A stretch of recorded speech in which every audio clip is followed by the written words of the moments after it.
arrinka ugu weyn ee aan xoogga saarno arrinka ugu weyn ee aan xoogga saarno for example waxa weeye serviceka waxaanu jecelahay qof kasta oo dukaanka iyaga yimaado isagoo fornoyd ah inuu ka laabto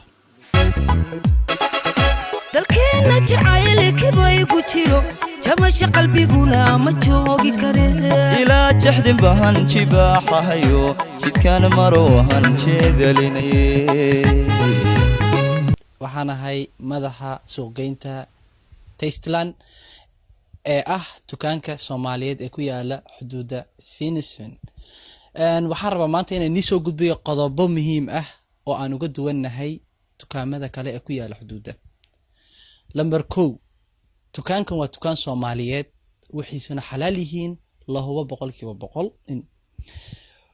lambar 2 waa dukaan aad ka helaysid wax kasto cunno kasto aad u baahan tahay gaar ahaan cunnadooyinka Soomaaliyeed ee adduunka meel kasto oo ay ka imaadaan ayaad ka helaysaan Balkanka waa ka helaysaan Afrika cunnooyinka imaata cunnooyinka Turkiga ka imaada cunnooyin aad u tiro badan oo runtii aan meeshan ku soo koobi karin lambar 3 waxaan rabaa inaan wax yar nigu daro oo dukaamada kale aad ka heli karin xagga serviceka waxaan nahay dukaanka kaliya ee ku yaala xuduuda dukaanka ugu serviceka fiican haddaan soo qaato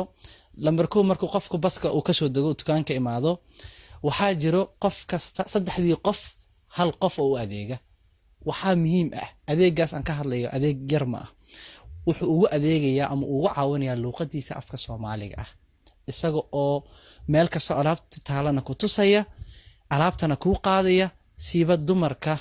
iyo gabdhaha uma ogolin inay wax culus qaadaan sonkorto kale wakiilo badan tahay burko kale wakiilo badan yahay ma u baahnin marka inay dumarkeena wax culus qaadaan saas darteed waxaan sameeynay ama aan mataqaana shaqaale aan u tababarnay qaabka soo dhaweynta iyo qaabka caawinta dumarkeena aan runtii waxyaabaha culus qaadi karin waxa kale meesha aan ka maqnayn marka aad dukaanka gudihiisa soo gashid waxaa jira wiilal ku caawinayo wiilashaas oo iyagana ka caawinayo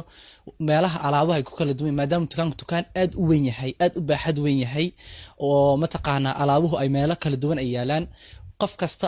fadlan marka soo gashid waxaad helaysaa qof caawiya meesha alaabta taalo ta kale hilibka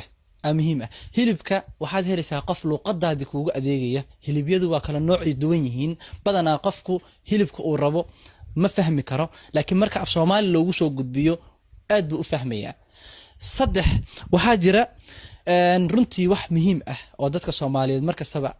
ay rabaan inay mataqaana inay ogaadaan waxaa kamid ah marka dukaanka lagu jiro ay alaabaha ku dhamaadaan waxaad helaysaa meesha kartoomada lagu xirxiro kartoomadaas oo ay joogaan wiilal Soomaaliyeed oo ku xirxiraya oo walibana si aad u fiican kuugu xiraya adiga shayga kaliya to laga rabo hadaa Soomaali tahay waxa waaye inaad ku qortid magacaaga iyo lambarkaaga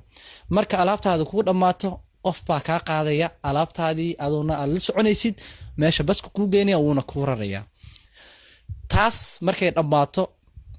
adiga oo alaabtaadii oo ku dhan tahay oo alaabtaada meel safe ah kugu jirto baad ka soo baxaysaa waxaana runtii aad iyo aad ku amaananahay oo mataqaana markastaba aan aad iyo aad u ilaalinaa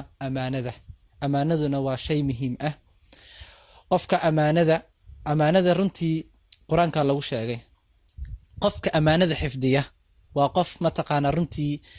aan diinta wax ka yaqaan anagana hadii alaabtaadu ay ka dhunto ama gaariga ku dhex iloodid waxaa jiro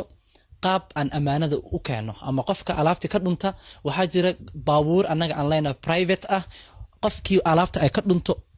inta alaabta u soo qaadno addresskiisa guriga ka qaadno si free delivering oo shilina lagu weydiinayn intaasna waxaan u sameeynaa waa Soomaalinimo waa dadkeena oo aan jecelnahay inaan markastaba qalbi furan ku soo dhaweeyno runtii waxa la galaa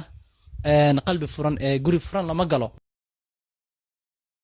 waxaad halkan ku soo doorataa oo aad ku timaadaa service aad iyo aad ku qancin doona waxaad ku soo doorataa xalaal 100% la hubo oo aan ku jirin wax shakiya waxaad ku soo doorataa oo aad ku timaadaa in aad tahay inaad timi dukaankaagii oo lagu caawinayo luqadaadii oo wax lagaaga iibinayo luqadaadii waxaad ku soo doorataa alaab guaranteed ah oo mataqaanaa qiimaha iyo barayska inaanu ka hoosayno dukaamada kale maahan aanan ka sarreyn waxaad noogu timaadaa oo aad ku soo doorataa inaanu nahay dad Soomaaliyeed oo u baahan oo u heelan wax qabadkaaga iyo lacagtaada aad ku bixinaysid oo aad ku adeeganaysid u baahan inay ku kacaan oo adna aad ka faa'iideysato anana aan ka faa'iideysano saydan xalmadayo waxa tahay sidii ma satirigu galadayo